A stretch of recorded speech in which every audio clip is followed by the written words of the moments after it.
joven seguirá detenida en su domicilio, pero sin poder salir de su casa. ¿Cuántas veces hablamos del triple crimen de Varela?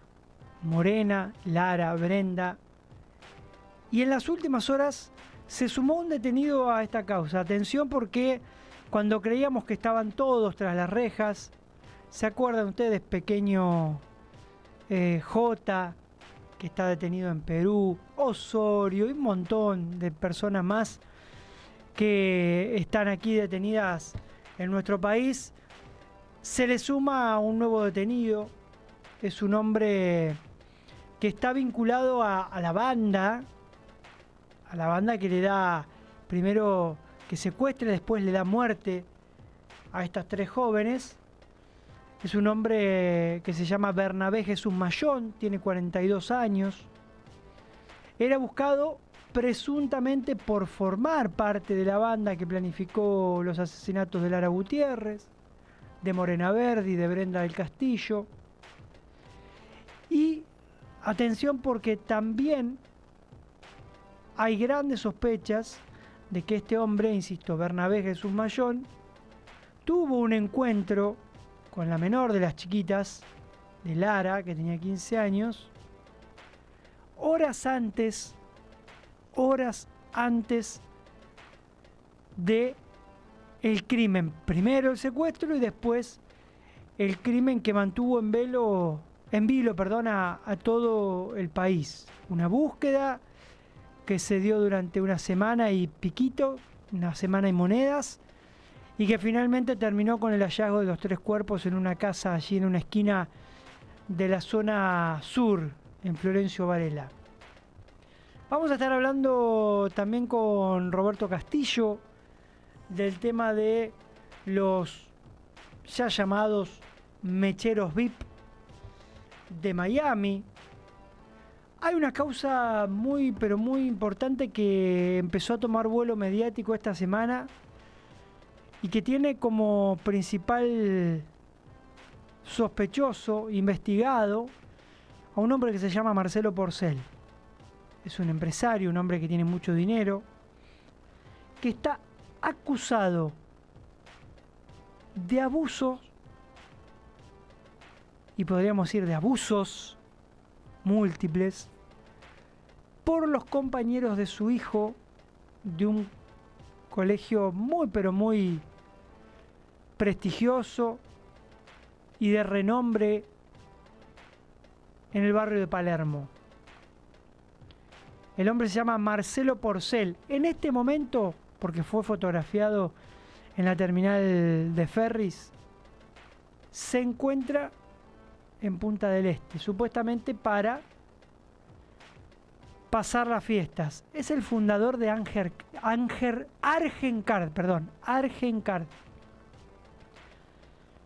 Un hombre con mucho dinero y que es acusado nada más y nada menos de abusos por parte de los compañeros que hoy tienen entre 15 y 16 años de su hijo. Una locura esta historia. Y atención, porque hay pedido de detención por parte del abogado que representa a todas las familias de los denunciantes. Tenemos muchas notas por delante, son casi las 13:10, hasta las 15 estamos. Nos podés escuchar como siempre por AM 1030 Radio del Plata. Y si no tenés la cuestión más tecnológica, te metés en la web y nos escuchás por ahí, o directamente en YouTube, en el canal de Radio del Plata, y ahí nos ves y además nos escuchás. Hacemos la primera de las tandas y nos metemos de lleno en las notas. Dale. Hasta las 15, lo más trascendente de los casos judiciales y policiales que conmueven a la opinión pública. Por Del Plata, la radio de la verdad. Las 24 horas del día, AM 1030. Del Plata, la radio de la verdad. No pagues de más. Vení al supermercado mayorista y minorista PPP. Te esperamos en Avenida General Pedro Díaz 290 en Villa Tesey. De lunes a sábados de 8 a 18 y los domingos de 9 a 14. Mirá todas las ofertas en nuestro Instagram @mayoristappp. Supermercado mayorista y minorista PPP. ¿Más barato? Imposible. Mendoza son mansas vacaciones, montañas, agua y sol, bodegas con onda, gastronomía exquisita y una ciudad increíble. Entra en mendoza.tour.ar y mira todo lo que hay para disfrutar. Mendoza. Manso destino. Todos los domingos nos rebelamos en Del Plata. De 13 a 15, Rebelión en la Granja. Un programa de la Liga de la Justicia Social. Un espacio para el debate de los grandes temas nacionales, pero sin solemnidad. En Del Plata, la radio de la verdad. ¿Sabías que el 60% de las empresas no se recuperan tras una pérdida crítica de datos? IFX te ayuda a prevenir, proteger y seguir operando, pase lo que pase. www.ifxnetworks.com. Teléfono 5031-2400. Nuestra vía de comunicación por WhatsApp 11 23 40 1030. Desde Buenos Aires, Argentina, en el 1030 de AM, Del Plata. La radio de la verdad.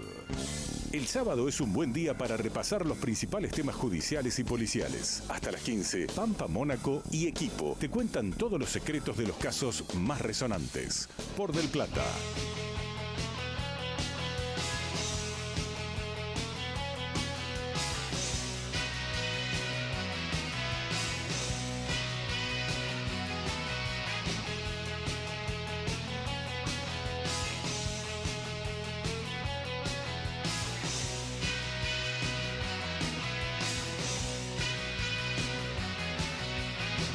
Si esta cárcel sigue así, todo preso es político.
Qué complicado debe ser para una persona, a ver, que se entienda bien, complicado en lo que respecta a una causa judicial, a ser parte, a formar parte como imputado en una causa judicial fuera de tu país. Obviamente que, salvo que haya un error, que por lo que venimos escuchando a la defensa de estos 5 argentinos que quedaron detenidos en Miami, que ya están en nuestro país, pero que la pasaron muy, muy mal, salvo que haya un error, que después se subsane con la presentación de pruebas y demás, debe ser muy complicado, porque ya estar preso en tu país conlleva un montón de situaciones horrendas. Por eso cuando la gente dice que se pudra en la cárcel, que pase su vida preso, que le den perpetua, tal vez por un delito que no tiene como pena en expectativa de perpetua, creen que estar en la cárcel, y se lo digo con conocimiento de causa porque he entrado muchísimas veces, no por delincuente, obvio, pero sí hacer notas, no tienen idea lo que es el interior de una cárcel. Ya para una persona que no forma parte del mundo delictivo, ponele que tuviste un siniestro vial y te metieron en un calabozo o lo que fuere, ya estar un día dentro de una comisaría debe ser desesperante. Entiendo por las veces que he hablado, infinidad de veces, con gente que estuvo preso, es desesperante. Y más estar en un penal. Bueno, imagínate estar en un penal o en una comisaría o en una alcaidía fuera de tu país. Como este caso, el que vamos a hacer referencia ahora, en un ratito vamos a estar hablando con Roberto Castillo, que es el abogado. Primero era el abogado de 2 de ellos y ahora representa a todos. Estamos hablando de los 5 mendocinos que están acusados de robar ropa y valijas en el Dolphin Mall, que es uno de los shoppings más grandes que tiene Miami. Quedaron detenidos, debieron pagar por los distintos delitos de los que se los acusa entre $4.000 y $4.500 de fianza.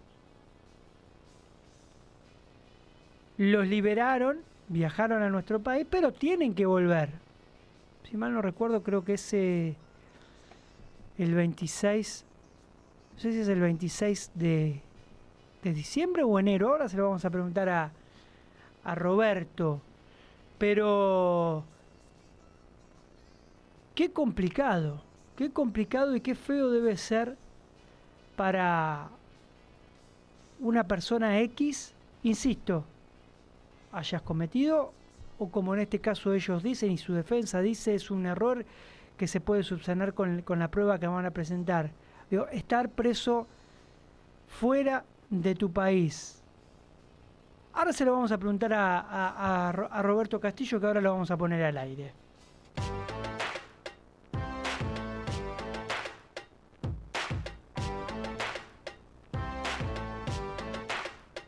Hasta las 15, lo más trascendente de los casos judiciales y policiales que conmueven a la opinión pública. Por Del Plata, la radio de la verdad.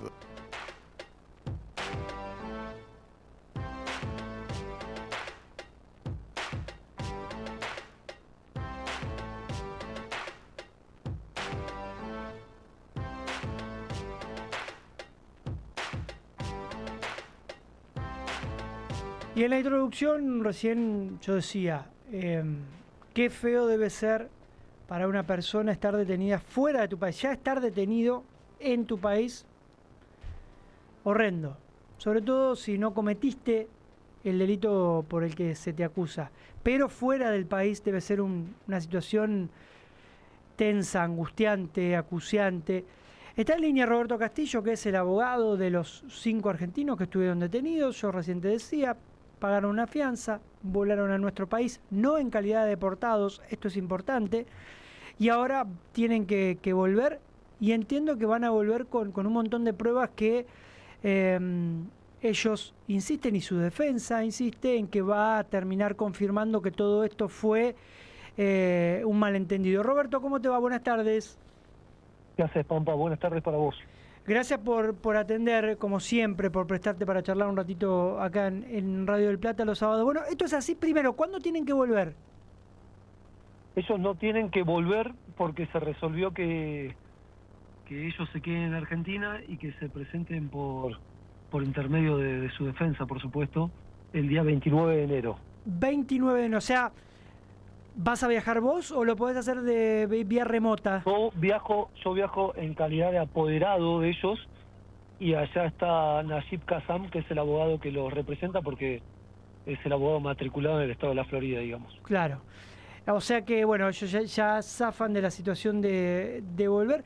Estamos hablando, antes de contar todo y de hablar de la prueba que ustedes tienen para presentar y confirmar que esto es un malentendido, ¿es un delito que tiene pena de expectativa de cuánto en Estados Unidos?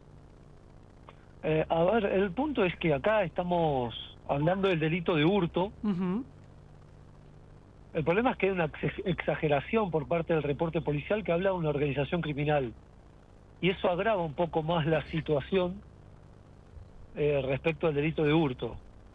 El Claro. delito de hurto es un delito considerado menor en el estado de la Florida, pero al ser una organización criminal que se distribuye roles y que tiene cierta organización, digamos, y que de alguna manera confabulan para terminar cometiendo ilícitos en el estado de la Florida, agrava un poco más la posición de estos mendocinos respecto a la justicia del estado de la Florida. Claro. Es como, para que la gente de nuestro país entienda, es como que acá agarren a un par de mecheros y que en vez de ponerle hurto, porque no hay violencia sobre las cosas, sino sobre las personas, Claro. pero como son tres, les pongan asociación ilícita.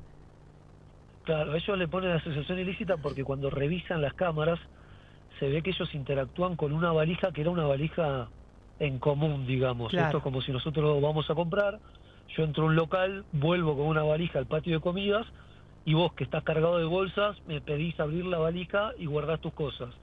Por la relación de amistad que existe, por supuesto, de que iban guardando todos en las mismas valijas las cosas que iban comprando. Sí, algo tan Entonces, común. eso le hace presumir Sí. a los policías que están revisando las cámaras de que existe una organización criminal que se distribuía roles para hurtar, digamos, en el shopping de Miami. Algo de lo más común que puede existir cuando vas a un outlet o un shopping, sea el Dolphin, sea el Sobras en Miami, porque vas Sí.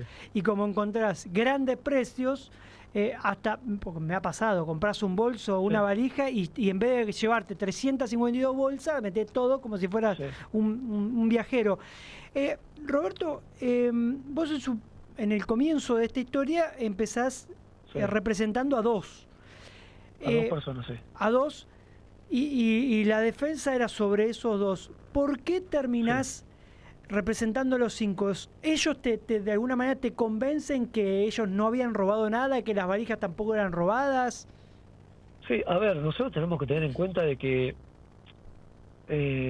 para mí lo que hace Estados Unidos, en este caso en el estado de la Florida, de vestir a 5 personas de naranja y publicar las imágenes, digamos, de la audiencia, no deja de ser un hecho que estigmatiza a seres humanos que tienen una garantía fundamental, que es el principio de inocencia.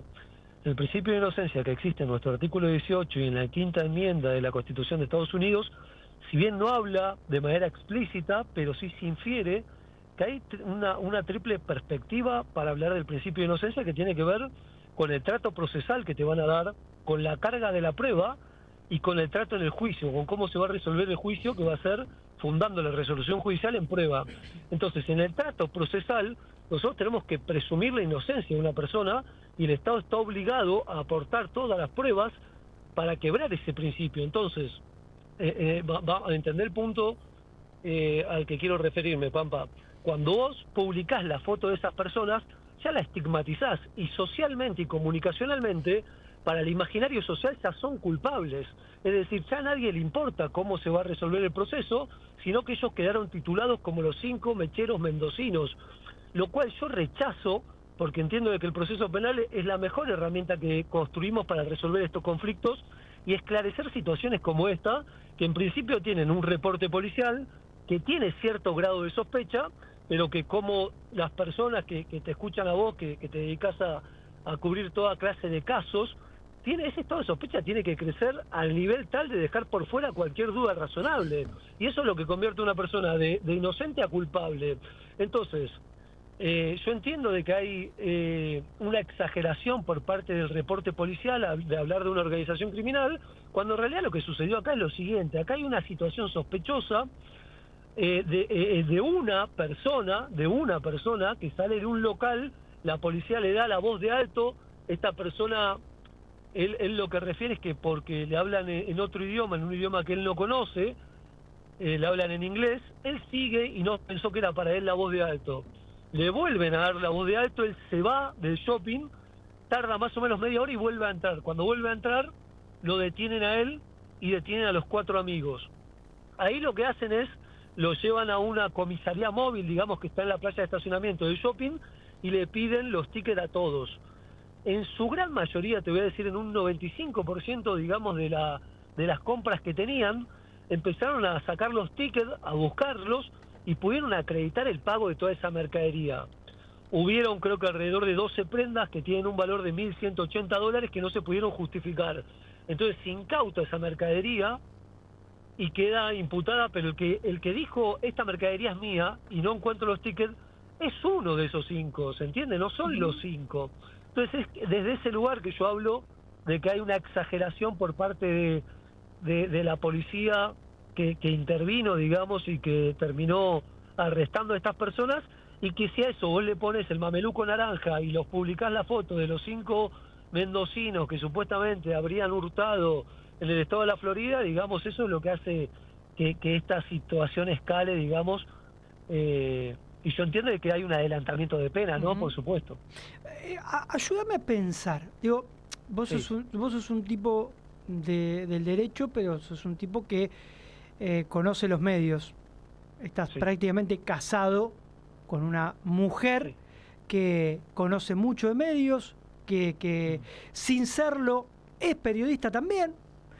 Y yo soy periodista y además, después con el tiempo me recibí de abogado, aunque no hago mucho, pero digo, porque a mí también me cuesta mucho entender cómo se puede hacer para que el medio argentino deje de jugar con la presunción de inocencia, ¿no? Porque lo hablamos siempre con el tema de los rugbyers que llegaron a un juicio y ya eran culpables, y acordate el estigma ese de justicia es perpetua, o cualquiera que, bueno, a vos te pasó cuando salió el video de tu expareja, ya te condenaban, digo, qué difícil que es cuando... Y te voy a decir algo, Pampa, te voy a decir algo que no lo dije en un medio de comunicación y lo hablo mucho con Cintia.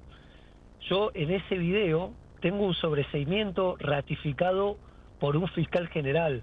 Es decir, yo di prueba de descargo que a los medios no le interesa. No, obvio. Es mi misma pareja, que es mi pareja la que me dice, ¿y por qué no lo contás? Y digo, porque al medio no le interesa, porque al medio lo que le interesa es vender. Exacto. Y lo que vende no es una inocencia, lo que vende es un culpable siempre.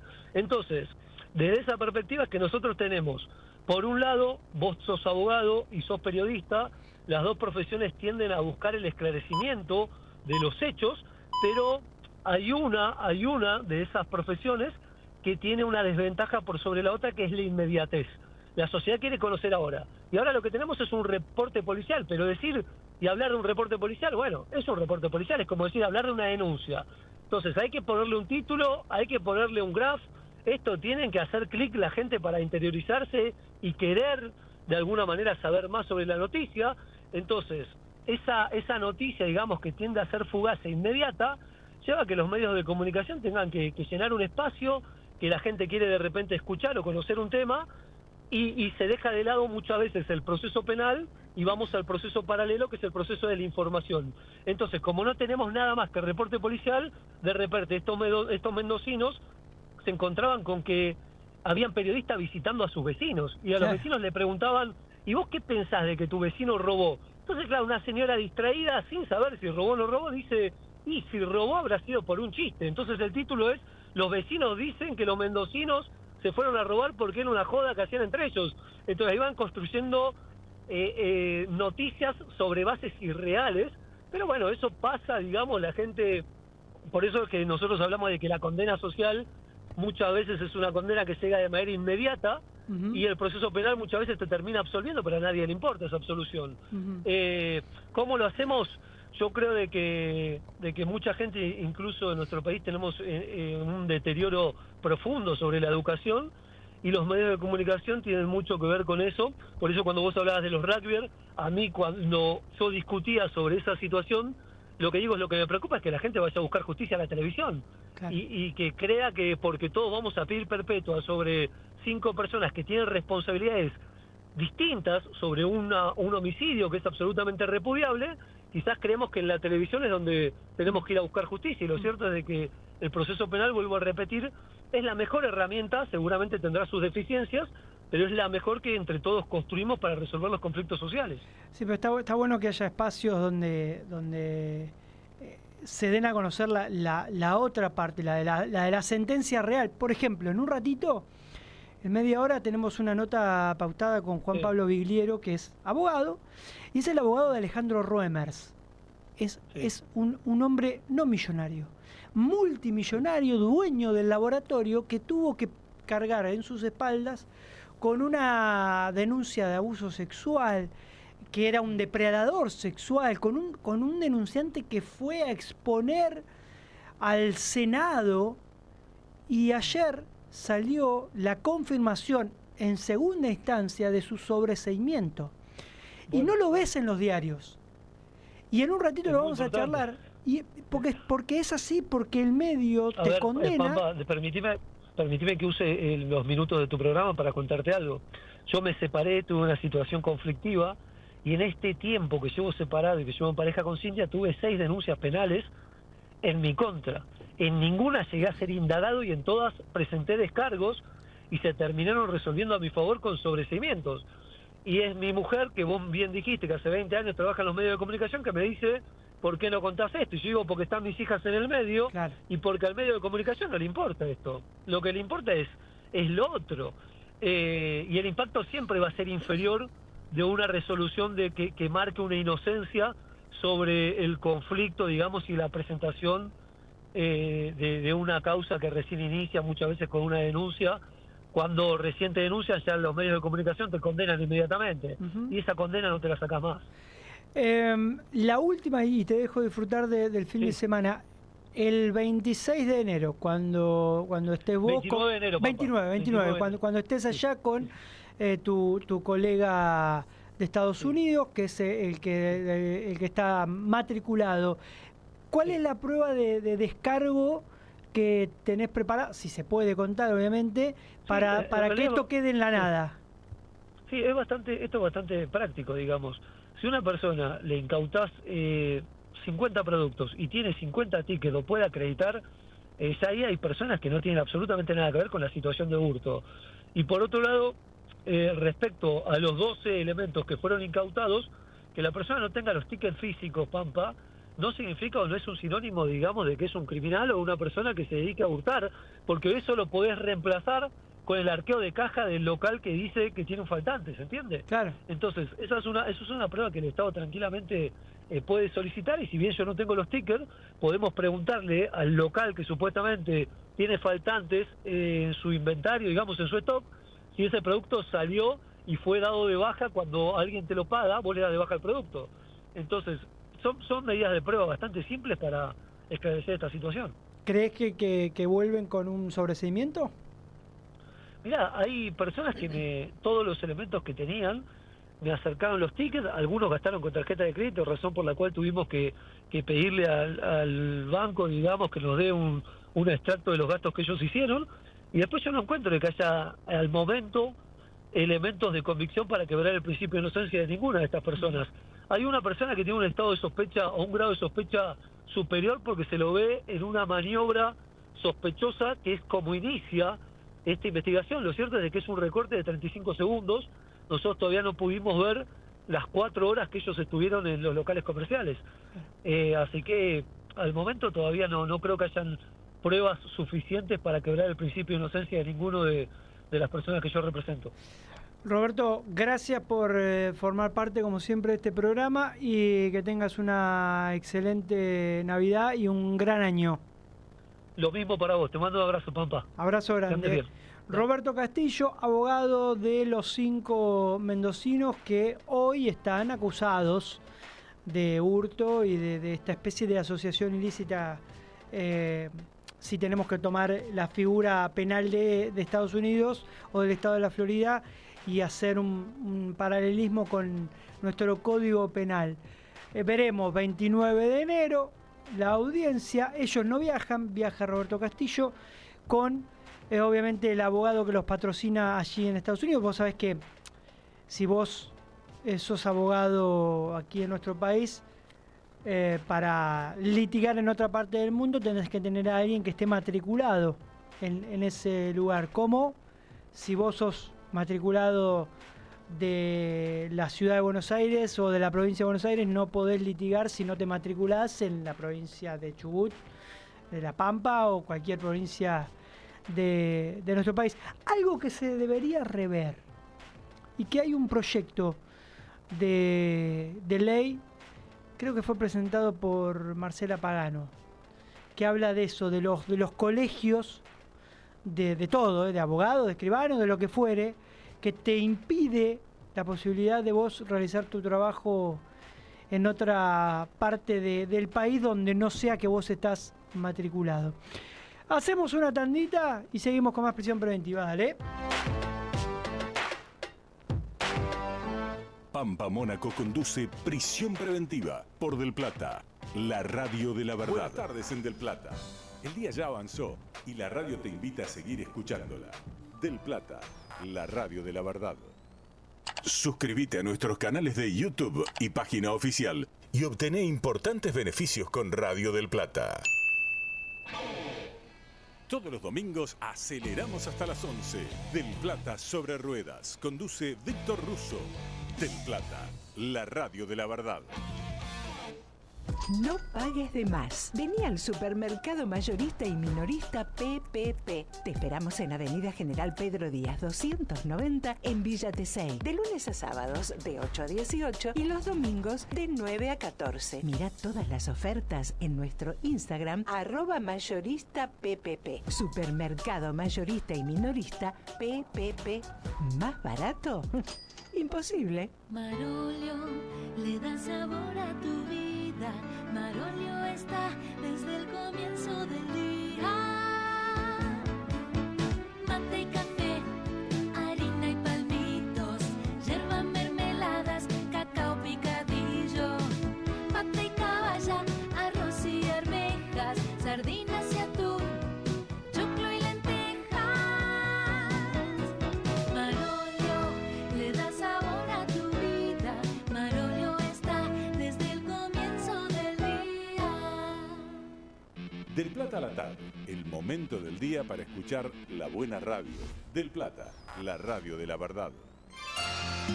Desde Buenos Aires, Argentina, en el 1030 de AM, Del Plata, la radio de la verdad. Hasta las 15 continuamos en Prisión Preventiva.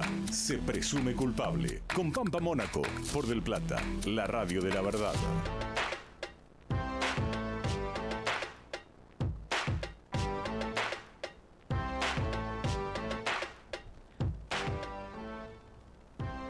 Justamente hoy creo que es la fecha, se está cumpliendo un mes de, creo que es el episodio que le abre la puerta a todo lo que estamos viendo respecto de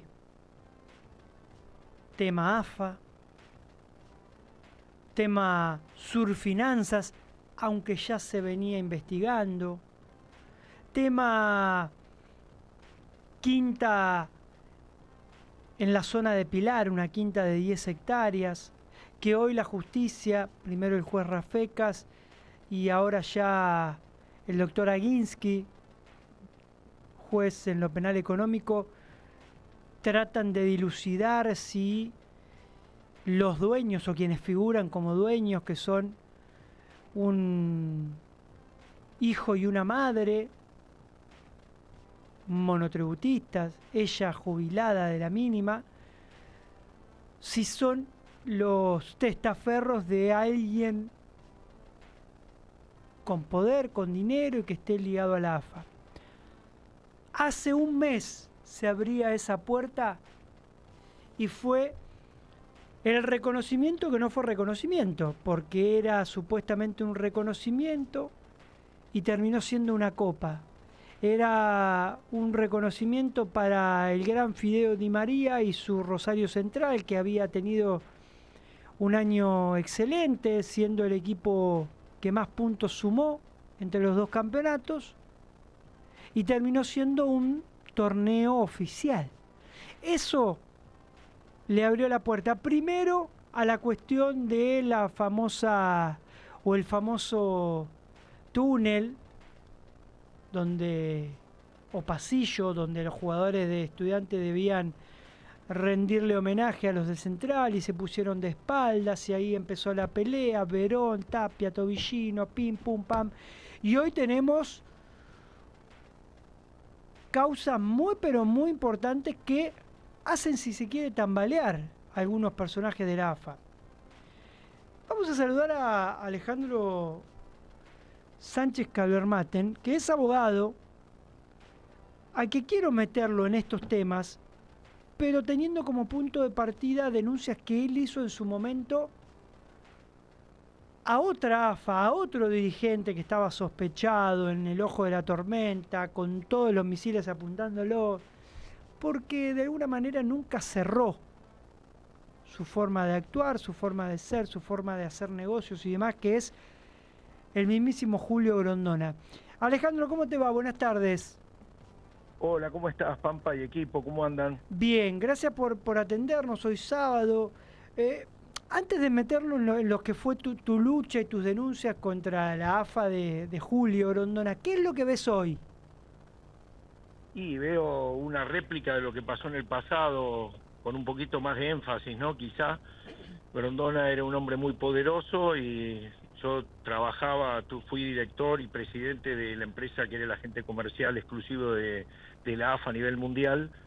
Trabajaba con Martín Redrado y con otros directivos conocidos y bueno, yo veía cosas, 3 mundiales estuve y después ya empecé a ver algunas cosas que podían traer problemas por los manejos y desmanejos que hacían y por eso preferí apartarme de la gente comercial y tiempo después ya me llamó Raúl Gámez, que estaba siendo aspirante a ser presidente de la AFA y promoví denuncias como vos comentaste al inicio, pero yo veo que esto que está pasando ahora ya se sabía que en algún momento iba a pasar. Lo que pasa es que una persona que tiene la suerte de que se gana todo en la Argentina era muy difícil de tocar, se había transformado en un intocable.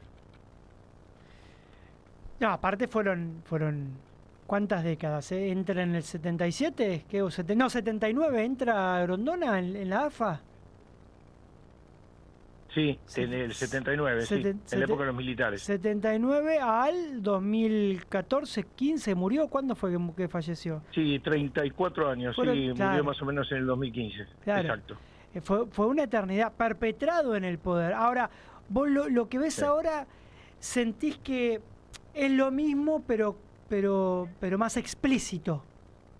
Mirá, me parece que en su momento Grondona creó mucho poder, creó mucha impunidad y se manejó muy bien durante mucho tiempo, me refiero en términos de poder, hasta que en un momento siempre tuvo embates de montones, siempre hay grupos de presión y grupos de poder, pero se mantuvo, era un tipo hábil, era un tipo inteligente, a pesar de que era un corrupto, ¿no? O sea, yo lo digo con todas las letras porque yo trabajé cerca de él.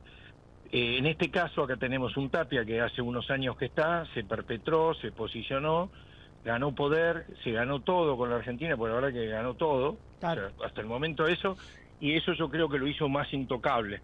Entonces, creo que hoy, por eso que vos comentaste de Verón, de Estudiantes, del premio a Di María y todo eso, ya había algunos que habían hecho algunas denuncias, que creo que ahí en la justicia las habían archivado, quizá porque no estaban documentadas, y bueno, y ahora es como que de golpe, viste cómo es, le tiran al primero que está cuando está caído, lo patean todo. Le pasó a Tinelli, le pasó a Grondona en el final, después murió y zafó del tema del FIFA Gay porque si no hubiese sido preso, o por lo menos con domiciliaria por la edad, pero la realidad es que este señor Tapia tiene un montón de poder y bueno, y ahora de golpe se le vino todo en contra y empezaron a aparecer todas estas cosas, empezaron a aparecer arrepentidos, gente que habla, gente que da información, y bueno, así está. Se demoró un poco el inicio de la investigación porque empezaron con el tema de la competencia, como en algún momento algún colega tuyo me preguntó, los jueces, por más que sean incompetentes, siempre tienen la obligación de dictar medidas cuando puede estar en riesgo, digamos, la investigación. O sea, acá tardaron bastante en allanar, ahora pareciera como que tomó ritmo, pero no sé si a qué se va a llegar. Algunos hablan de que son cuestiones de sponsors. Yo fui el que creé el programa de patrocinio que tenía AFA y que es el que se aplica hoy, lo creé yo, o sea, para que tuviera por rubro, bebidas, marcas. Fui el que desarrollé el manual de marcas de AFA que no tenía. Y bueno, tienen un buen producto, pero tienen que ejercerlo debidamente. Y acá pareciera como que estas personas, no sé cómo, tienen poder. Yo escuchaba el otro día a un colega tuyo en la televisión que decía cómo podía ser que los clubes no digan nada. Los clubes siempre fueron esclavos de la AFA, porque si la AFA decide que un arbitraje tiene que ser de una manera, o un árbitro, o tiene que darle más dinero o menos dinero, darle préstamo o financiarlo, eso siempre lo decidió toda la vida la AFA. Entonces es muy difícil que un club saque los pies del plato y se anime a ir en contra. ¿Me entendés? En el caso de Estudiantes se la dejaron en bandeja por lo que pasó.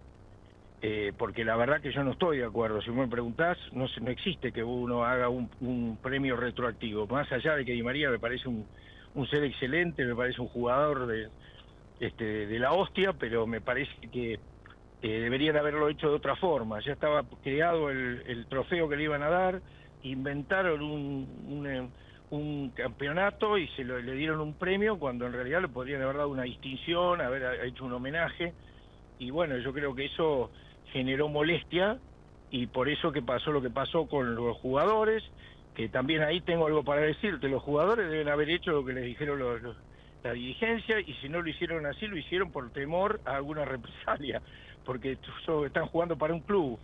Si ellos no hacen lo que se espera que hagan, ¿qué les pasa? Tienen represalia. O sea, esa es la realidad. O sea, todo es un desastre.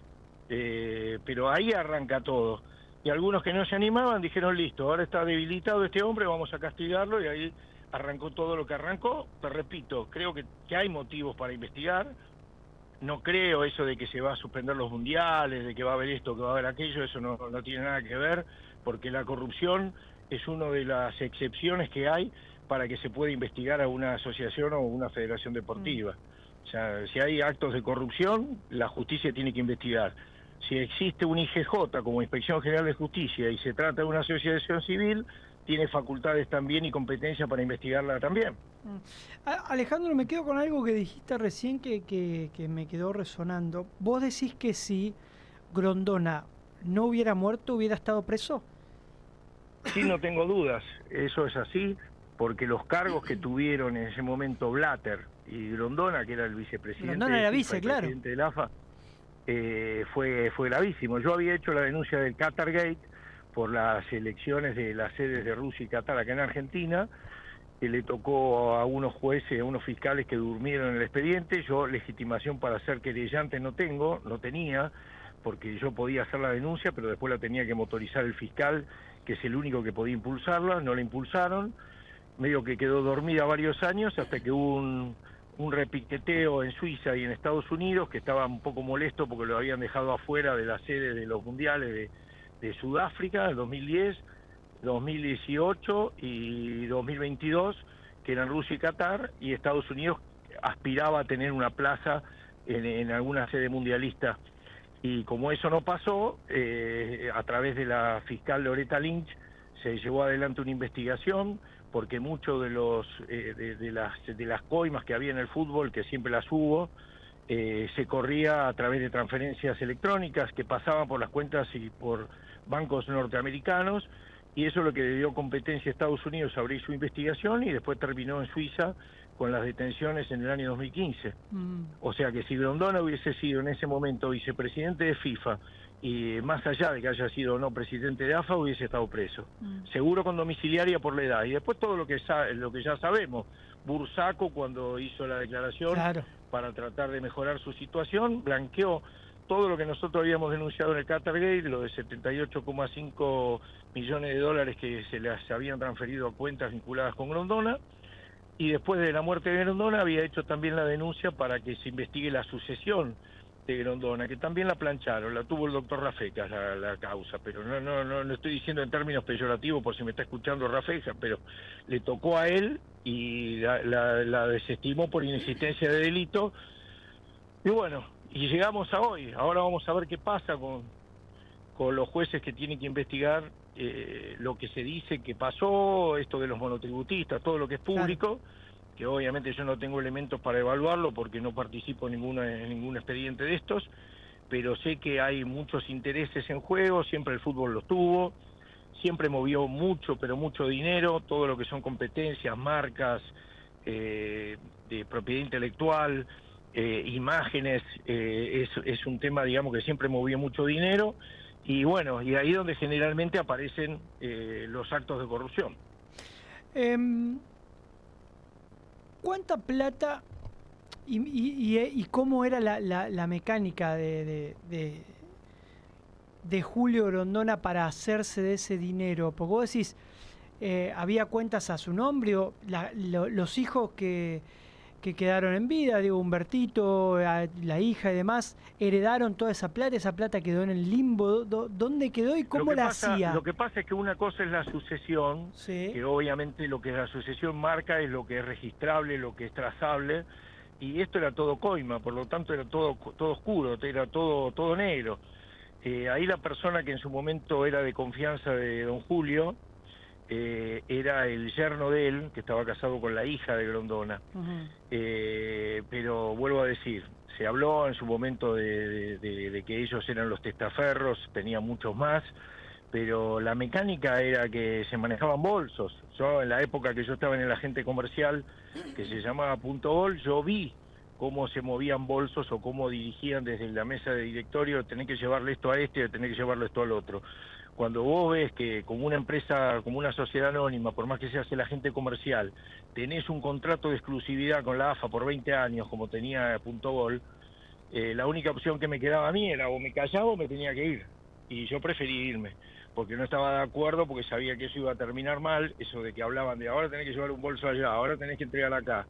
Era como que estaban todo el tiempo manejando efectivo en ese momento.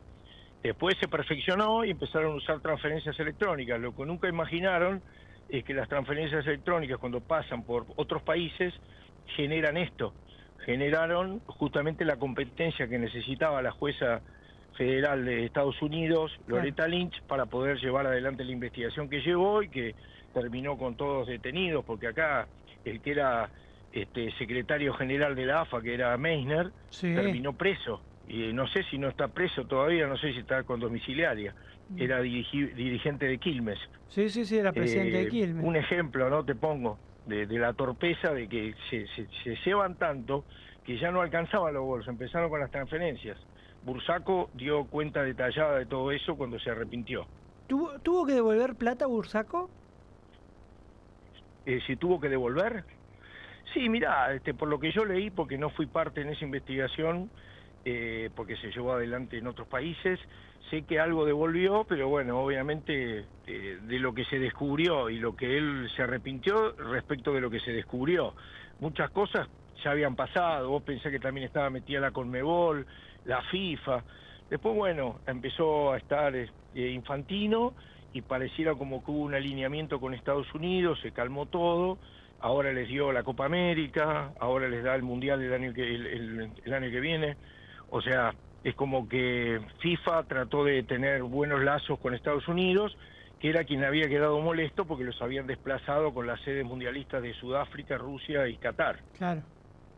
¿Me entendés? Entonces, de alguna manera es como que los conformó, y vos fijate que el otro día cuando hubo sorteo, el sorteo estaba el presidente Trump. Claro. O sea que es ya prácticamente, te diría que pareciera que hay una gestión un poco más limpia, pero bueno, después cuando aparecen estas cosas, viste, que no se entiende realmente cómo pueden aparecer quintas con 70 autos, sponsors que están entremezclados, ya no como sponsors, sino como que pareciera como que está todo mezclado, que no se entiende mucho, es lo que te genera la duda, bueno, y te muestra el poder del fútbol y el dinero que se maneja, que ya las investigaciones están mezcladas con el caso de Andís.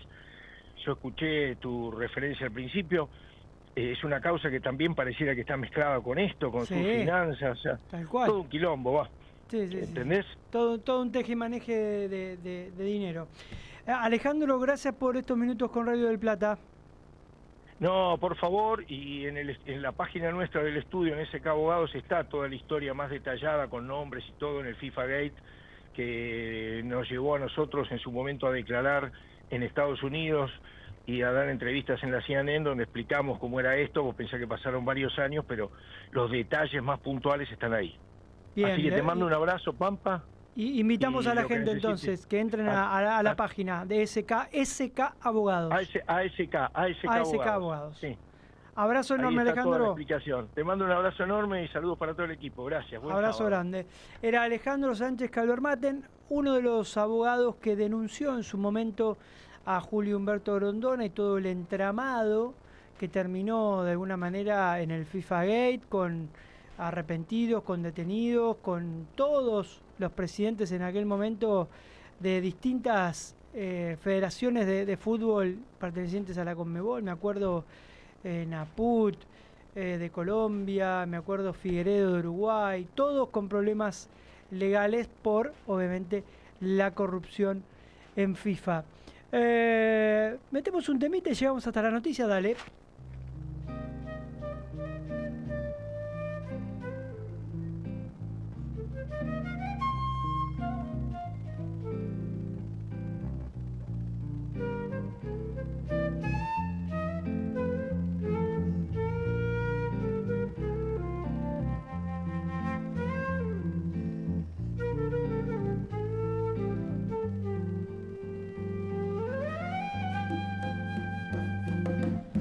You know that it would be untrue.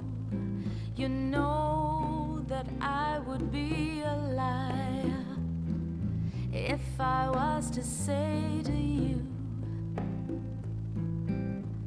we couldn't get much higher. Come on, baby, light my fire. Come on, baby, light my fire. Try to set the night on fire. The time to hesitate is through. No time to wallow in the mire. Baby, we can only lose, and our love become a funeral pyre. Come on, baby, light my fire. Come on, baby, light my fire. Try to set the night on fire.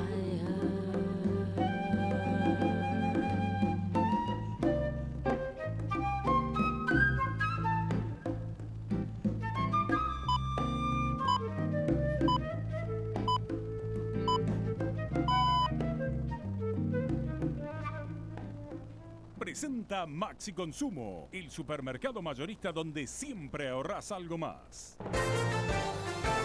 Radio Noticias del Plata, la radio de la verdad. Es la hora 14, temperatura 22 grados 6 décimas, humedad 88%.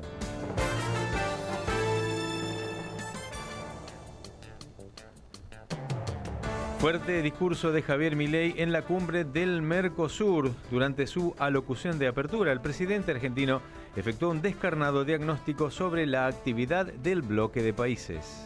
Hace un año en Montevideo les dije que a las instituciones no hay que evaluarlas por sus intenciones, sino por sus resultados, porque el Mercosur nació con una misión clara de promover el comercio, aumentar la prosperidad, integrar mercados y elevar la competitividad de nuestras sociedades. Y ninguno de esos objetivos centrales se cumplió. No hay mercado común, no hay libre circulación efectiva, no hay coordinación macroeconómica, no hay armonización normativa real, no hay incremento significativo del comercio interno, no hay apertura suficiente al mundo. Sí hay una burocracia sobredimensionada e ineficaz que se expandió sobre sí misma. Señores, la realidad no se discute, se mide. Imputaron a un hombre por el incendio en Bariloche. Un hombre fue acusado del delito de incendio culposo en el marco del siniestro que ocurrió en el estacionamiento del Sanatorio Privado San Carlos de esa ciudad. Los medios locales indicaron que el fuego se habría desatado por chispas generadas con una amoladora en la zona del kilómetro 1 de Avenida Bustillo, detrás del establecimiento sanitario. Deportes. Platense y Estudiantes se disputan el Trofeo de Campeones. El Calamar, campeón del torneo Apertura de este año, jugará ante el equipo de La Plata que viene de salir campeón del Clausura. El partido se jugará en el Estadio San Nicolás de los Arroyos a partir de las 18 horas y con el arbitraje de Leandro Rey-Hilfer. El cielo está nublado y con lluvias en Buenos Aires, temperatura 22 grados 6 décimas, humedad 88%. Radio Noticias del Plata. La radio de la verdad. Maxi Consumo es tu lugar seguro para comprar y ahorrar, porque sabemos lo que tu negocio necesita. No des más vueltas. Los mejores precios están en Maxi Consumo, que siempre te da algo más. Maxi Consumo es el supermayorista que siempre te da algo más. Maxi Consumo. Desde Buenos Aires, Argentina, en el 1030 de AM del Plata. La radio de la verdad.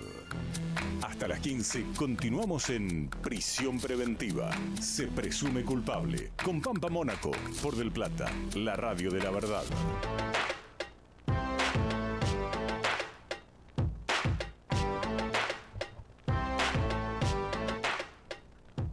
Hace un ratito hablábamos con el doctor Roberto Castillo sobre cómo los medios,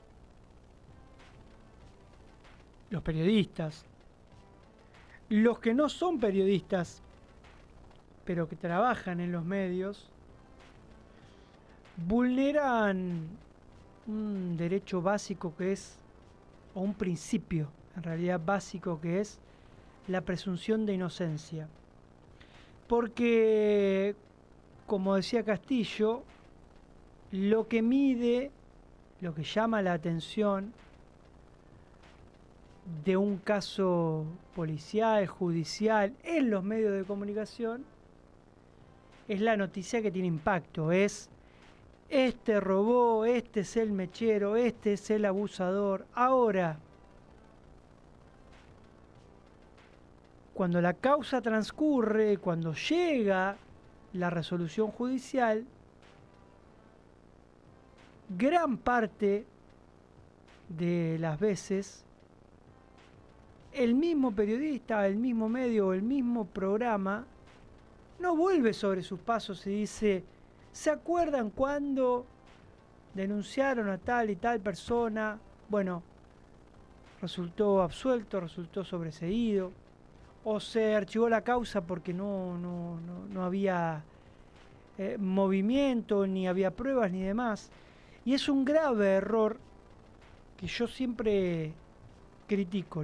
Lo hago primero como periodista y después como con mucho tiempo de retraso, abogado. Yo me recibí de abogado hace no mucho tiempo. Pero sí siempre fui cuidadoso respecto de las imputaciones. Ojo, también he cometido errores de principiante o errores que en su comienzo o en el comienzo de mi especialización como periodista especializado en policiales o judiciales, no tenía en cuenta. Con el tiempo aprendí que no es el delincuente, es el sospechoso de, o el acusado de, o el denunciado de. No es la víctima, aunque muchas veces es muy obvio y notorio, es el denunciante.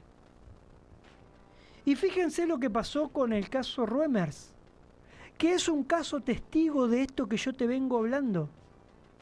Porque Alejandro Roemers, un prestigiosísimo empresario del rubro de los laboratorios, se lo señaló, se lo denunció, se lo imputó y aparte hasta se lo condenó en medios de comunicación, y muchas veces la condena de la opinión pública, de la gente, es más pesada que la de la justicia. Y a Alejandro Roemers, una persona lo denunció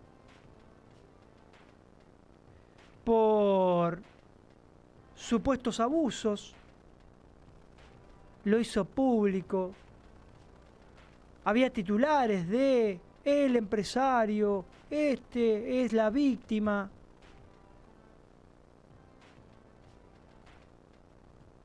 Y la justicia no solo dijo que era una falsa denuncia en primera instancia, sino que ahora, y por eso estamos hablando de este tema, y vamos a charlar con Juan Pablo Vigliero, que es abogado de Roemers, la justicia ratificó por segunda vez, perdón, vaya la redundancia, porque ratifica es que ya lo había hecho, pero permítanme remarcarlo, dice por segunda vez, en segunda instancia, que esa denuncia, que me imagino lo debe haber hecho pasar años, porque esto viene de lejos, horribles, era falsa. ¿Qué tal, Juan Pablo? ¿Cómo te va? Buenas tardes. Hola, buenas tardes. ¿Me escuchan bien? Sí, perfecto, perfecto. Démosle contexto. Esto es la Sala 1 de la Cámara Criminal y Correccional Federal. Es la que nuevamente dice acá no hay denuncia, esto era falso. Claro, el juez de primera instancia, un juez federal, perdón, me voy más atrás, un fiscal que tiene a cargo la investigación dijo que no tenía pruebas para seguir avanzando, que acá no había nada de lo que el denunciante estaba diciendo. Eso llevó a que un juez federal, que es el que tenía la última palabra, sobreseyera a Alejandro Roemers, diciendo que era inocente, y ahora, algunos meses después, la Cámara Federal, por unanimidad, acaba de confirmar ese sobreseimiento. Quiere decir que ya son 4 magistrados más un fiscal de Cámara, que le han dado la razón a Roemers para que pueda terminar este calvario de 3 años y medio. Una vergüenza. 3 años y medio el tipo sobre sus espaldas bancándose no solo que muchos dijeran el empresario acusado de abuso o el abusador, sino también la opinión pública, digo, que es la gente que muchas veces es la que peor te hace sentir. Es que ahí tienes este problema. Por empezar, hago una aclaración, ¿no? Él estaba acusado por trata de personas, que hasta puede ser más grave según cómo se lo mire, y no por abuso de personas. Pero fíjate vos lo que es tremendo. Vos echás a rodar una denuncia de una figura pública. En paralelo con la denuncia judicial, con los tiempos de los tribunales, vos empezás a esparcir como un virus esto en las redes sociales.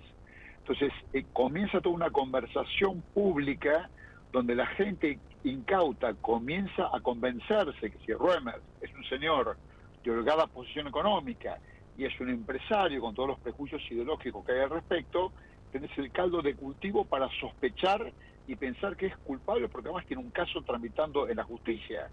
Ahora, claro, lo gracioso es que en la justicia, que es el ámbito natural, el denunciante no solo no pudo demostrar absolutamente nada, sino que se ha probado que el denunciante ha querido inducir a testigos a declarar falsamente a cambio de beneficios económicos. ¿Vos entendés lo que te estoy diciendo? Es una locura.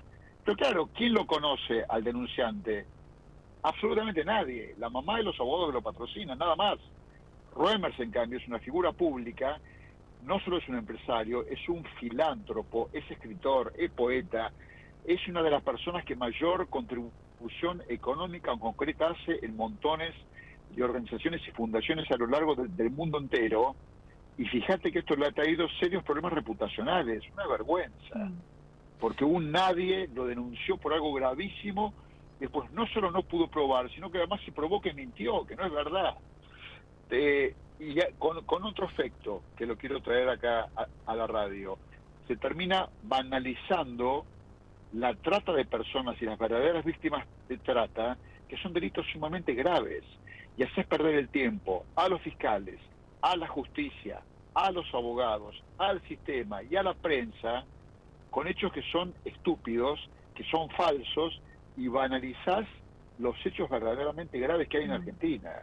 Es tremendo esto, es muy difícil defenderse así. Juan Pablo, ¿cuál es el ánimo hoy de Alejandro respecto al denunciante, a quien hizo esta denuncia falsa? ¿Él quiere ir contra él? ¿Quiere olvidarse de todo esto?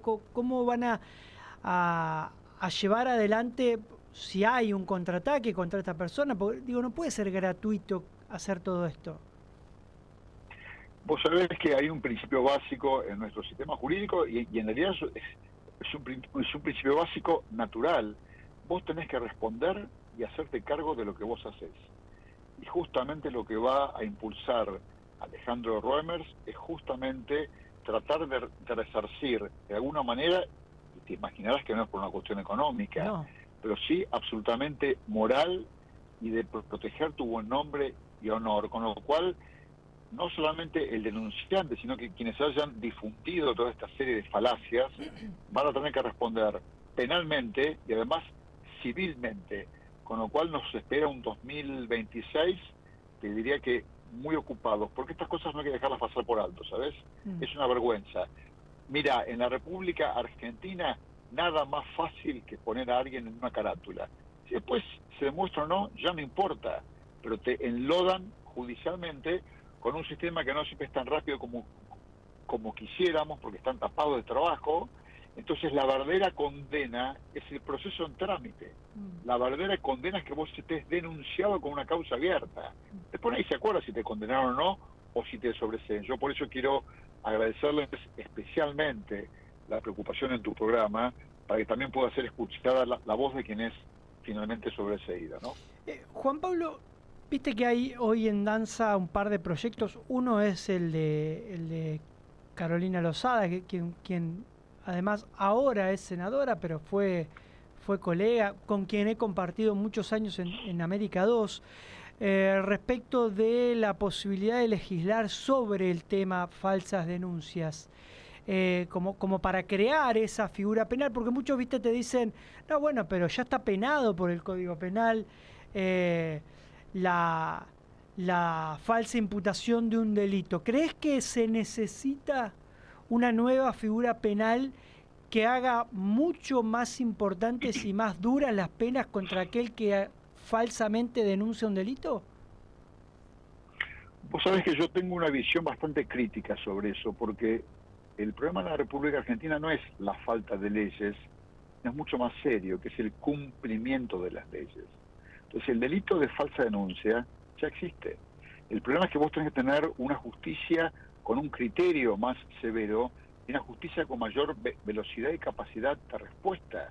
Porque si vos endureces las penas y nada más, nada va a cambiar. Es como que yo te diga que porque endureces las penas contra corrupción no va a haber más corrupción en la República Argentina. Eso es mentira, eso es engañar a la gente. Entonces, me parece honorable el proyecto, me parece bien lo que quieren hacer, pero acá tenés que tener un criterio mucho más restrictivo en la admisión de las denuncias. No puede ser que cualquiera que pase caminando por Comodoro Pi o por la Cámara de Crimen se baje, suba y haga una denuncia y la tramite, porque sí. Este es el problema que tenés. Eso yo no estoy tan seguro que vaya a cambiar por la mayor severidad de las penas. Aplicar las penas que tenés. Ya tenés el Código Penal en marcha. Esa es una opinión muy personal mía, ¿eh? Sí, yo no opino, digo que sea la opinión de Reumers, ¿eh? Opino similar. Digo, tenemos el caso de la ley Bloomberg, después del asesinato de Axel. Es un buen ejemplo. Que pidieron un montón de... Un país no se arregla con más derecho penal. Exacto. Un país se arregla con el cumplimiento de la ley, con tribunales más eficientes y con mejor economía. No con más derecho penal. Eso es propio de los países autoritarios. El derecho penal es un derecho de excepción para la emergencia.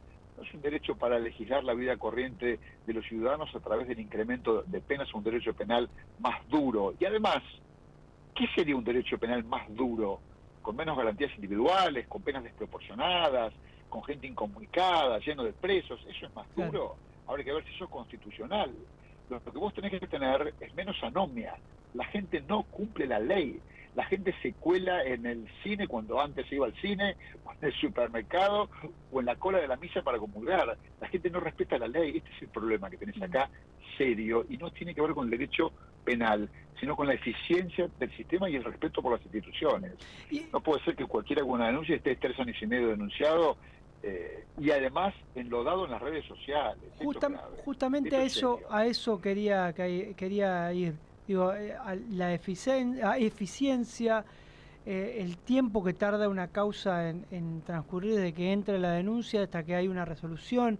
Digo, en el caso de Alejandro, ¿por qué 3 años y medio tardó? Porque me imagino que este muchacho no presentó mucha prueba, porque claramente no hay caudal probatorio como para seguir adelante con el proceso. Pero ¿por qué 3 años tardó él o los jueces? Absolutamente cierto. Es muy bien y muy preciso lo que vos decís. Justamente no presentó ninguna prueba incriminatoria contra Alejandro Roemer. Ahora, después los tribunales tienen los trámites que tienen, pues están tapados con otras cosas, demoran en tomarse las audiencias, demoran las apelaciones, demoran las resoluciones. Sería injusto cargar la tinta solamente sobre un fiscal o sobre un juez o sobre una cámara. Es un sistema que está atiborrado de denuncias. Por eso te digo que tendremos que buscar una instancia previa para ser mucho más severo en la admisibilidad de las denuncias. Porque si no, no tenés sistema que dé abasto. Los jueces deberán tener la capacidad para desechar, o los fiscales, las cosas de un modo mucho más rápido, y por ejemplo que los fiscales investiguen aquello que de entrada sabe que van a probar y lo que no, que lo tiren por la ventana como hacen los norteamericanos o el sistema judicial inglés, que vos puedas tener principio de oportunidad y de disponibilidad. No puedes investigar todo, eso es falso. Pero claro, hace falta un sistema distinto, mucho más ágil. Bien. Juan Pablo, gracias por estos minutos con Radio del Plata. Que disfrutes el fin de semana. Al contrario, y a disposición para cuando lo necesiten. Un cordial abrazo a todos. Abrazo grande. Era el doctor Juan Pablo Vigliero, abogado de Alejandro Roemers. Insisto, lo charlamos hace un ratito con Roberto Castillo, ahora con Juan Pablo Vigliero. Aprendamos, me incluyo porque yo soy periodista, vivo del periodismo, aunque yo no lo hago, pero digo, me parece que está bueno decir y formar parte de ese grupo. Aprendamos a que si no hay una condena, la persona que está siendo investigada es eso, el investigado. Si está imputado es el imputado, es el sospechoso, el denunciado de, y no el ladrón, el abusador, el estafador, porque estamos vulnerando el principio de inocencia, que es el que rige nuestro código penal. Digo, a vos te pueden denunciar, puede ser cierto, el que denuncia es denunciante. Cuando el denunciado tenga la condena, el denunciante va a ser víctima, porque va a estar probado que aquel al que denunció hizo lo que esa denuncia decía. Mientras tanto, hasta que no haya condena firme, es inocente. Aprendámoslo como comunicadores, porque hoy se ve y mucho esto de señalar, y la opinión pública termina siendo muy, pero muy degradante para aquel que está transcurriendo un proceso penal como imputado o como sospechoso o como denunciado. Tanda y vamos a meternos de lleno en un caso que a pesar del paso del tiempo sigue dando que hablar y viene de la provincia de Córdoba. Dale. Hasta las 15, lo más trascendente de los casos judiciales y policiales que conmueven a la opinión pública. Por Del Plata, la radio de la verdad. Las 24 horas del día, AM 1030. Del Plata, la radio de la verdad. Los sábados, en Del Plata flamea la bandera italiana. La Italia moderna y la tradicional conviven desde lo cultural hasta lo culinario. Sumado a toda la información consular que interesa a los ciudadanos italianos en el país. De 20 a 21, así es Tano, una pequeña Italia en Del Plata. La radio de la verdad. No pagues de más. Vení al supermercado mayorista y minorista PPP. Te esperamos en Avenida General Pedro Díaz 290 en Villa Tesey. De lunes a sábados de 8 a 18 y los domingos de 9 a 14. Mira todas las ofertas en nuestro Instagram @mayoristappp. Supermercado mayorista y minorista PPP. ¿Más barato? Imposible. Temporada 28 de Eternamente Beatles, ganador de 4 Martín Fierro. 28 temporadas, con la mejor música, sábados y domingos después del fútbol. Del Plata, la radio de la verdad. Estancia Don Ramón, tradición familiar. Encontrá los mejores cortes de carne vacuna envasados al vacío para tu familia. Estancia Don Ramón, siempre la mejor calidad y las mejores promociones. Visítanos en Jerónimo Salguero 1836 en Cava. En Instagram, @tienda Estancia Don Ramón. Estancia Don Ramón, tradición familiar. Flor Moreno te trae lo mejor de la cultura popular argentina.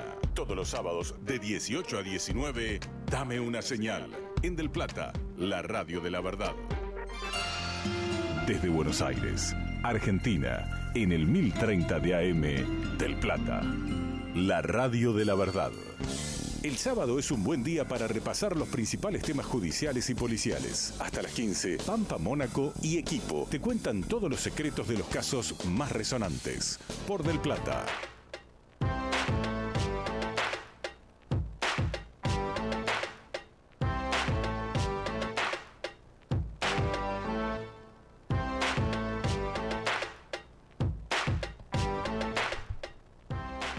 ¿Cuántas veces hemos hablado del caso Nora Dalmazo, de la justicia en sí?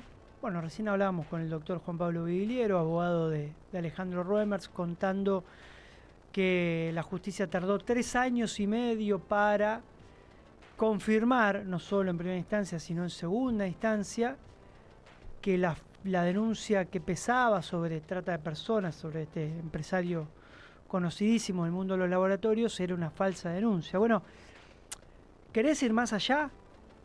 Si 3 años y medio al doctor Vigliero le pareció poco, vamos a Córdoba, al caso Nora Dalmazo. ¿Cuántos fiscales pasaron? ¿Cuánto trajín por tribunales? Cuánto dolor para esa familia, que no solo tenía que cargar con el dolor de una madre que ya no estaba, que había sido asesinada de manera brutal, sino también con el estigma. Y volvemos a hablar, fíjate que es cíclico. Hablamos hace un rato con el doctor Roberto Castillo, ahora con el doctor Juan Pablo Vigliero, y volvemos a hablar del tema, de cómo el tratamiento mediático, del que no me voy a correr, pero cómo termina haciendo daño, porque apunta, porque el sospechoso, porque el viudo asesino, porque el hijo tenía una relación, un montón de cuestiones que, nada, se las lleva el viento, historias que se inventan para hacer rating, y que terminan en la nada, en saco roto, porque la justicia finalmente dice lo contrario. Bueno, esta semana hay novedades. Es increíble que con el paso del tiempo todavía sigamos hablando de estas cuestiones. Y te leo textual y lo voy a leer directamente de la página del Ministerio Público Fiscal de Córdoba. Dice: causa Dalmazo, Unidad Fiscal concluyó investigación y pide la elevación a juicio. En el marco de la investigación iniciada el 15 de octubre de 2022 para procurar identificar a los partícipes del hecho de fecha 25 de noviembre de 2006. Prestan atención, ¿no? Un crimen ocurrido en noviembre de 2006. Una reinvestigación, no sé si la palabra está bien dicha, pero se vuelve sobre sus pasos a investigar, y una investigación que inicia nuevamente o que se reinicia en 2022, en que resultaría víctima Nora Raquel Dalmazo. La unidad fiscal informa que, habiéndose receptado declaración al imputado en el proceso, receptada la totalidad de la prueba que se ordenara y que fuera requerida por las partes del proceso, se entiende que ha concluido la citada investigación y en consecuencia se ha formulado el mérito acusatorio respectivo. Dicha pieza jurídica ha sido notificada a la defensa técnica del imputado de la causa e impuesta a la familia constituida como querellante particular. Hablando de la familia como querellante particular, estamos en comunicación con la doctora María Ángeles Mussolini, que es una de las abogadas que representa a parte de la familia. ¿Qué tal, doctora? ¿Cómo le va? Buenas tardes. Hola, buenas tardes. ¿Cómo estás? Buen día a toda la audiencia también. Bien.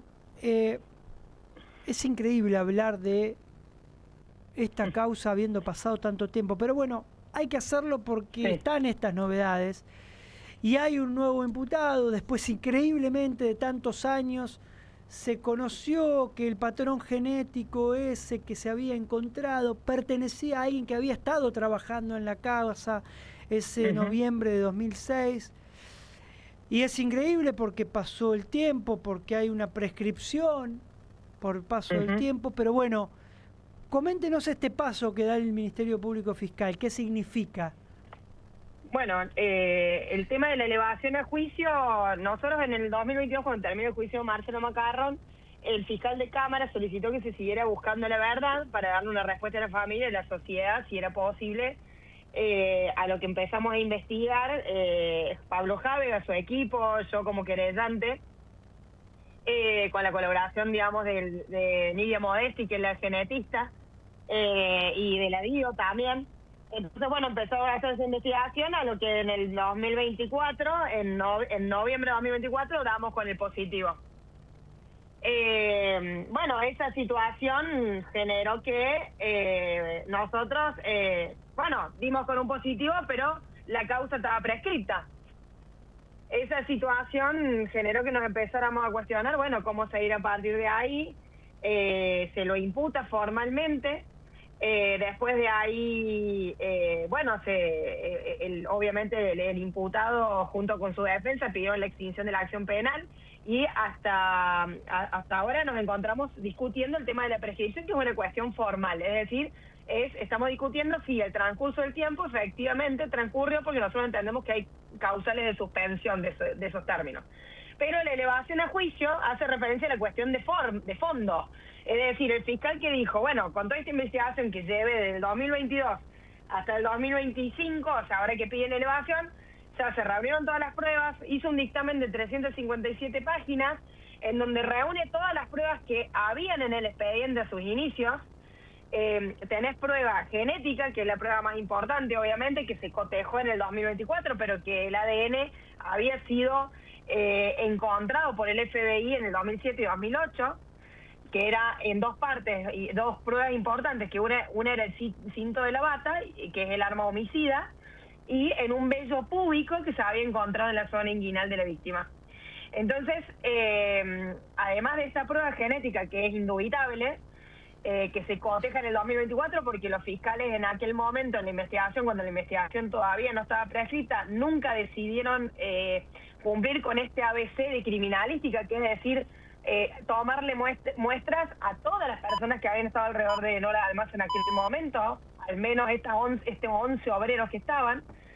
Entonces, estamos en esta situación, ¿no? Y además tenés prueba documental, prueba testimonial, prueba que se pidió y se solicitó en el año 2024, testimoniales que se hicieron a obreros que habían trabajado en aquel momento, al propio jefe de la persona hoy imputada, que él aclaró a lo largo de toda esta investigación, a los principios de la investigación, y lo refrescó, digamos, en esta última testimonio que le toman, de que ellos no tenían que trabajar arriba. O sea que la prueba biológica que se encuentra de esta persona claramente no es un aporte inocente, porque no tenían acceso a la planta alta de la casa.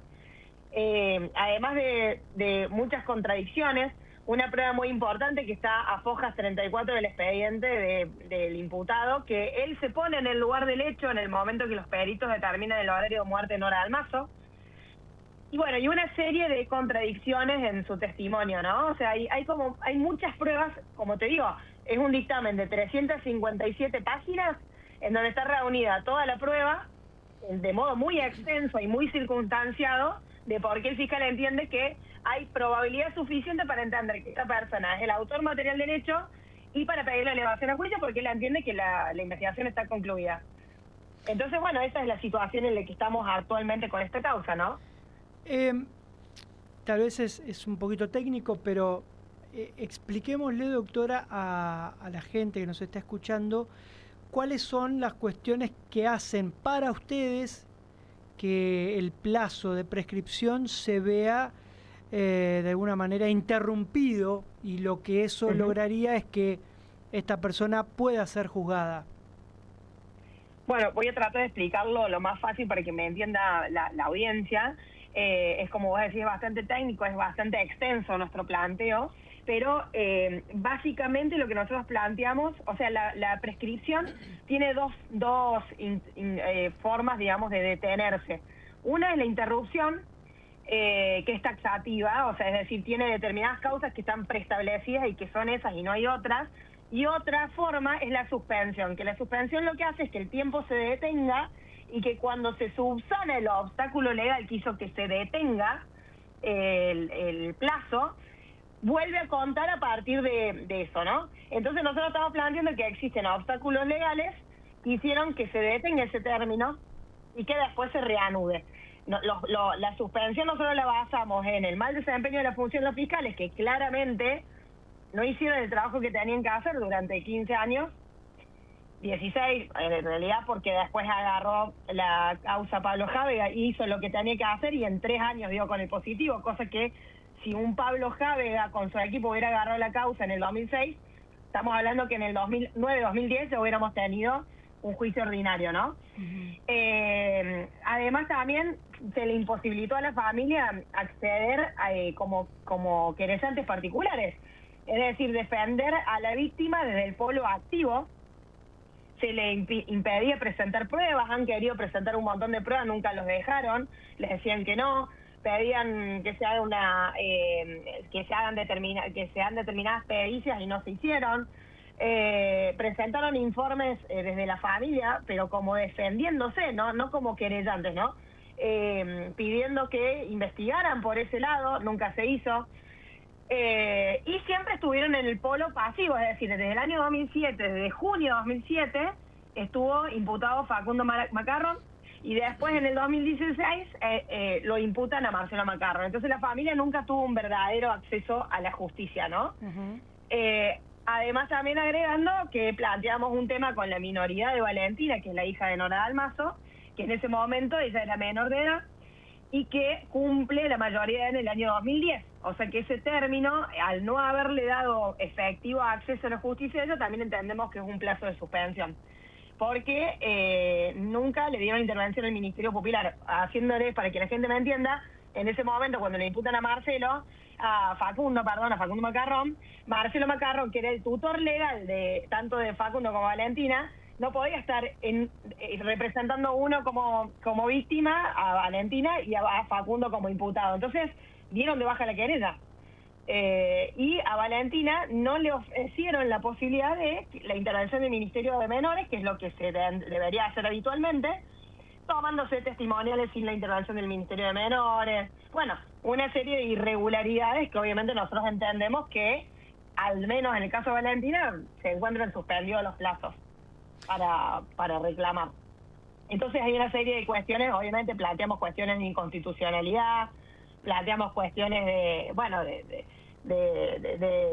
una grave afectación a derechos humanos, porque acá lo que se violó la integridad de una persona, la integridad sexual de una persona, y además, obviamente, el asesinato. Entonces entendemos que se han violado derechos fundamentales reconocidos en la Constitución y obviamente los tratados internacionales.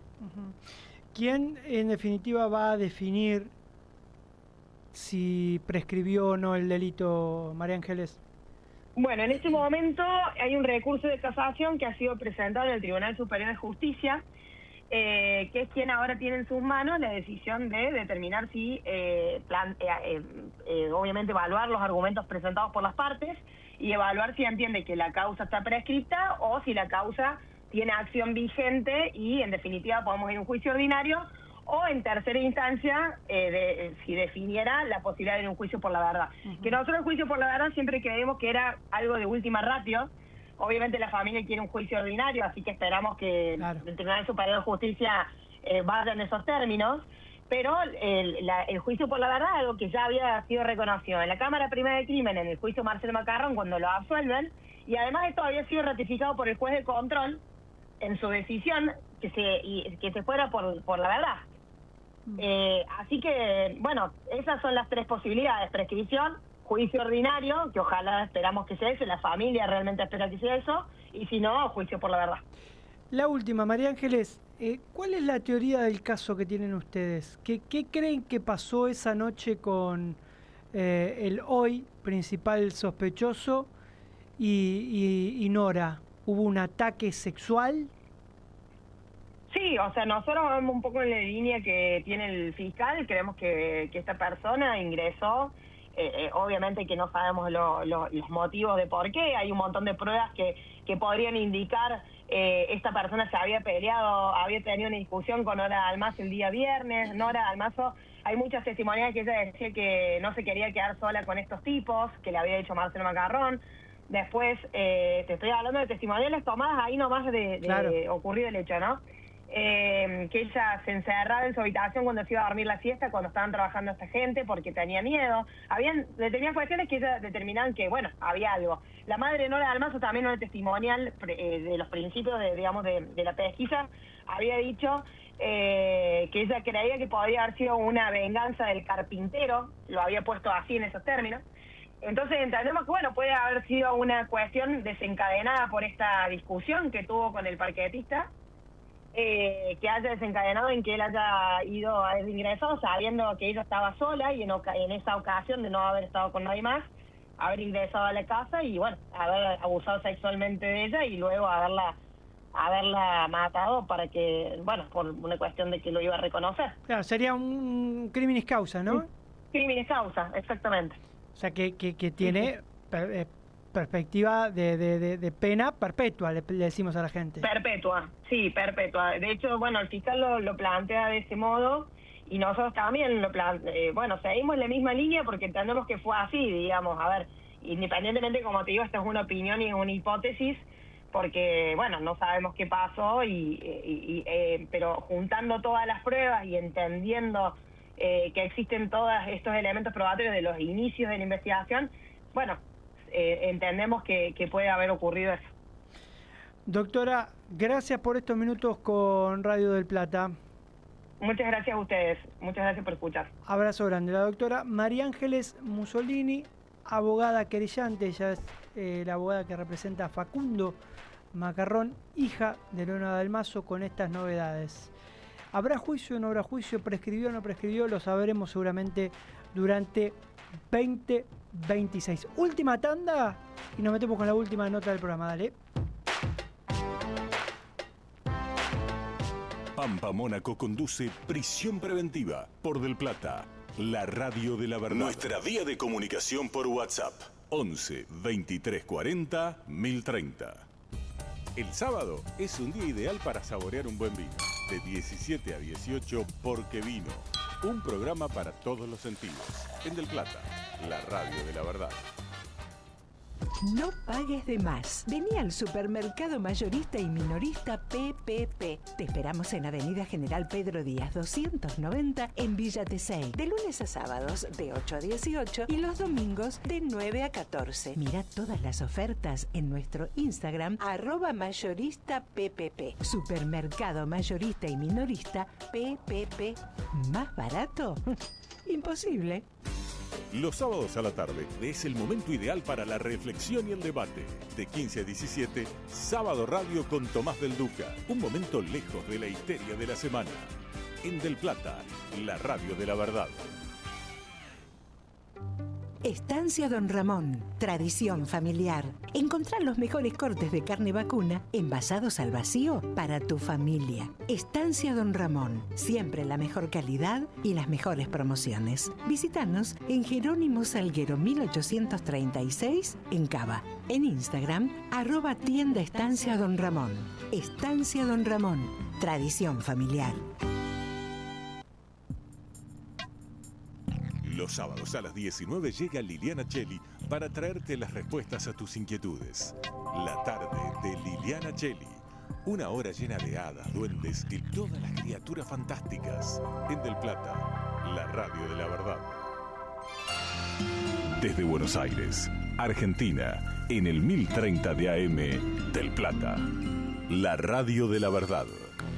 Hasta las 15 continuamos en Prisión Preventiva. Se presume culpable. Con Pampa Mónaco, por Del Plata, la radio de la verdad.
Hasta las 15, lo más trascendente de los casos judiciales y policiales que conmueven a la opinión pública. Por Del Plata, la radio de la verdad.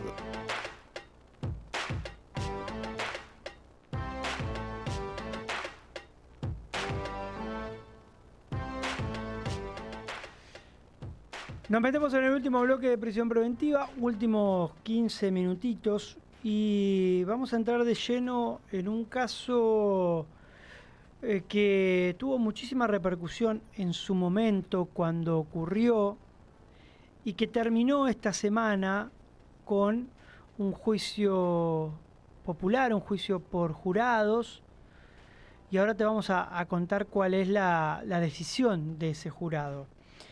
En febrero de 2024 contábamos un doble homicidio ocurrido en la zona sur, en Lanús.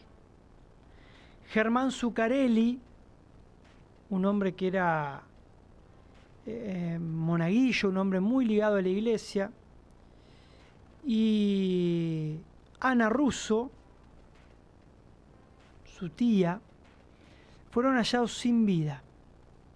Por esa causa que se inició en febrero de 2024, se empezó a investigar posibles móviles y se detuvo a un excomisario de apellido Brulk y a otro hombre más. Insisto, esos hombres llegaron a juicio popular, eligieron.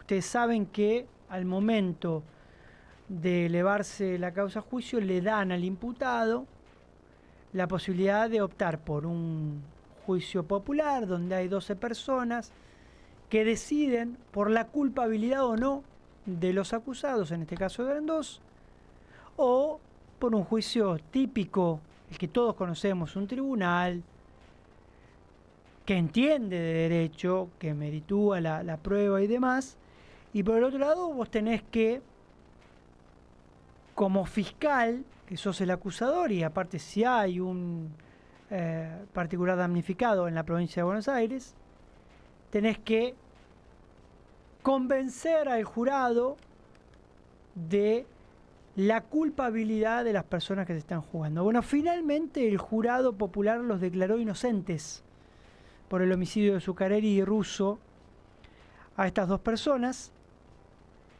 pero condenó al excomisario Adrián Brulk por tenencia ilegal de arma de guerra y uso civil.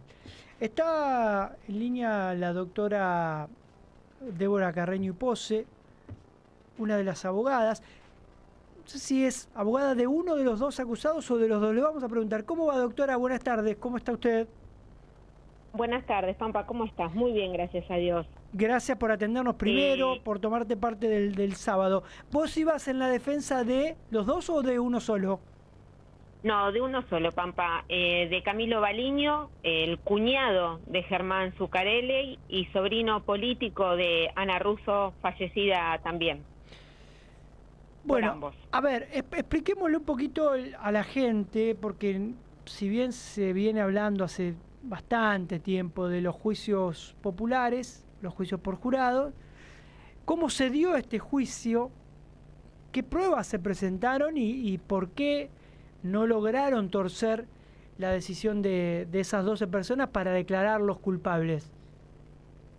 Bueno, Pampa, mira, esto es muy sencillo. A Camilo Baliño, el cuñado, familiar directo, hermano de esposo de la hermana de Germán, lo detienen prácticamente un mes después del hecho, fundando su detención en un llamado que le efectuara al otro imputado momentos antes del hecho y por unas conversaciones por WhatsApp de días anteriores al hecho y posteriores al hecho. Básicamente la prueba se fundaba en esto. Yo me vi con mucha dificultad en la instrucción, asumo la defensa de Baliño 30 días después, cuando se dicta su prisión preventiva, justamente, y estaba en transcurso el plazo de apelación. Intento producir prueba, la Fiscalía, me deniega la mayoría de la prueba por considerar improcedente y, se sucedieron un montón de falencias dentro de lo que era la investigación que padeció mi asistido, que llegó a juicio con casi 2 años de detención, y es él quien decide ser juzgado por el pueblo ante el padecimiento del sistema judicial. Es por eso que optó por un juicio por jurados. Con ese plexo probatorio, a mi modo de ver, y creo que no era errónea mi visión y la de mi equipo de trabajo, junto con la doctora Isa y el doctor Diego Raidán del Grupo Privanza, llegamos a juicio y bueno, y ahí pudimos plasmar ante el jurado estas 12 personas, como vos bien explicaste, que estas 2 personas se conocían hacía 8 años, mi defendido con el otro imputado, el señor Brulk, porque los hijos de ambos, jugaban al básquet en el Club Lanús. La Fiscalía se basó en 15 mensajes, como te decía, previos al hecho y posterior, y decían que no había un hilo conductor en esos mensajes y que utilizaban como palabra clave la palabra asado para significar muerte o muerto o el hecho. Pude probar que en realidad había 866 mensajes, entre ellos desde el periodo que la Fiscalía decidió evaluar los teléfonos, desde diciembre de 2023 hasta febrero de 2024, hizo una selección a mi modo tendenciosa, porque en esos 866 mensajes de tantos meses la palabra asado aparecía 1 millón de veces, hablaban de familia, hablaban de los chicos, y en ese contexto es que pudimos probar también que la base de la imputación para Camilo Baliño, que era haberle brindado la información a Brulk del recorrido que hacía Germán y Ana todos los días y el horario, era de público conocimiento, porque los testigos que desfilaron por la sala en estos 3 días de juicio, todos dijeron que hacía años que se conocía este recorrido, o sea que quien fue el autor de los disparos sabía y podía saber por cualquier medio que Germán y la tía todos los días hacían ese recorrido en esa franja horaria. Además quedó probado que eventualmente el auto desde el cual se efectuaron los disparos, por dichos propios del señor fiscal, habría hecho tareas de inteligencia días previos. Nada de esto convenció en las diferentes instancias de la instrucción al sistema judicial, y es por eso que llegamos al juicio por jurados. Con buen entendimiento los 12 miembros del jurado popular y con mucho compromiso, quiero destacar esto, un gran compromiso por parte del pueblo, que inicialmente obviamente como todos se ofuscan porque es un mes complicado para todos, son muchas horas de estar en el juicio, 12, 14 horas, pero mostraron un compromiso absoluto con el desarrollo del juicio, y creo que entendieron acabadamente que no había ningún elemento que vinculara, en este caso a Camilo, directamente, y tampoco al otro imputado, para poder sostener una imputación de un doble homicidio agravado por el uso de arma de fuego. Y es así que finalmente, el miércoles pasado, dictaron un veredicto de no culpabilidad, y gracias a Dios, nuestro defendido, se fue caminando desde el tribunal. Debo decirte, Pampa, que también es cierto lo que dijiste respecto de la condena del otro imputado, respecto de la tenencia de armas, toda vez que al momento de haberle allanado el domicilio, si bien no era defendido mío, quiero aclarar a la audiencia, esta imputación viene porque cuando lo allanan y lo detienen, encuentran armamento en el domicilio de él, y bueno, el jurado entendió que por ese delito sí correspondía un veredicto de culpabilidad. Ese es el contexto brevemente de la situación que se vivió en estos días de juicio. Lo que quiero hacerte saber, sí, Pampa, es la gravedad de lo que ha sucedido, porque Camilo Baliño estuvo casi 2 años detenido. Te iba a preguntar eso justamente, Débora, sí, porque digo, la detención debe ser la excepción a la regla. Exactamente. La detención es la última de las posibilidades que tiene que tener la justicia para mantener, porque lo venimos haciendo en todo el programa, lo vine haciendo hablando de la presunción de inocencia y demás. Digo, ¿quién le devuelve a este hombre los 2 años que se comió en cana? Nadie, pero aparte con un agravante mayor. Te voy a explicar por qué. El día del hecho, mi asistido, Camilo, se presentó en el lugar, porque una vecina llamó a su esposa y pidió hablar con él. Se presentó en el lugar con su mujer, con su hijo, con sus mascotas, y creo que alguien que tiene ideado un hecho de esta envergadura no va a llevar a su hijo ni a su mujer a exponerlo a semejante escenario. Pero no solo eso, el día del hecho, junto con otro amigo de él, acompañó al personal policial en todas las diligencias, abrió el domicilio de Germán. Él mismo hizo saber al personal policial que Germán tenía una santería en Lanús, abrió la santería con las llaves que encontraron dentro de las pertenencias de Germán, ayudó al personal policial en todas las diligencias y recolección de lo que era telefonía y medios tecnológicos de la víctima, y a su vez, cuando en un primer momento le allanan el domicilio a Camilo, a Baliño, él entrega todos sus dispositivos. Esto no es un dato menor, Pampa. Los dispositivos de Camilo y de la familia de Camilo son todos iPhone, y todos sabemos bien que si la persona, el dueño del teléfono, no brinda a la investigación el patrón o la clave para acceder, es de imposible acceso a la información. El día del allanamiento, Camilo Baliño entregó su teléfono, el de todos sus familiares, la computadora, entregó las claves y dibujó el patrón de su teléfono.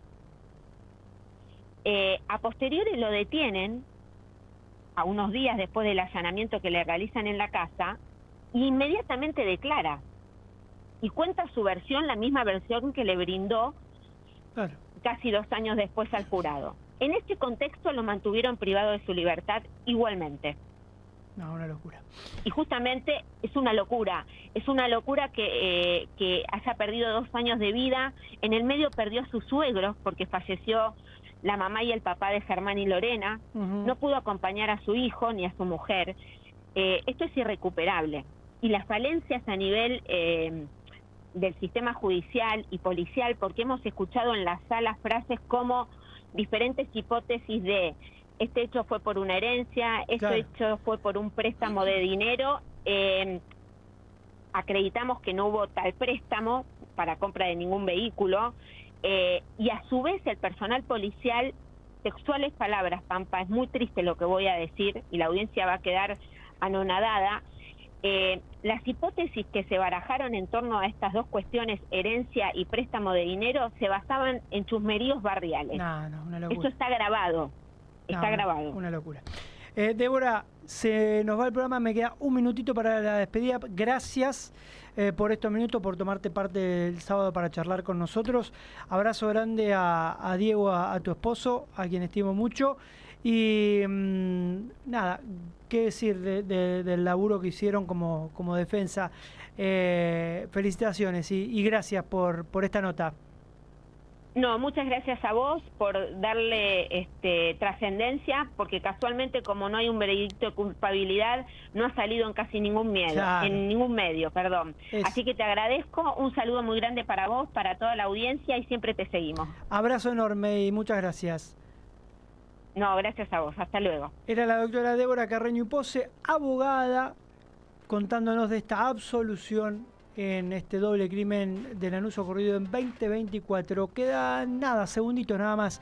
Gracias por haber estado del otro lado. Nos reencontramos, si Dios quiere, en 7 días, el sábado próximo, sábado 27 de diciembre. Por eso los saludo. Les digo que tengan una hermosa Nochebuena, una muy linda Navidad. Pásenla en familia, disfruten de sus seres queridos y hoy disfruten del fin de semana, de lo que queda de este sábado y de mañana domingo. Nos reencontramos, si Dios quiere, el sábado próximo, sábado 27, para seguir charlando de las cuestiones judiciales y policiales. adelantándote lo que va a pasar y contándote lo más importante de la semana que termina.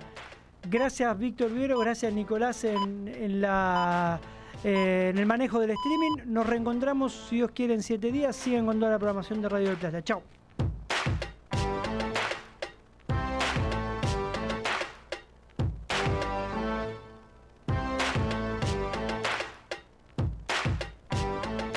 Pampa Mónaco conduce Prisión Preventiva por Del Plata, la radio de la verdad. Los sábados a las 19 llega Liliana Cheli para traerte las respuestas a tus inquietudes.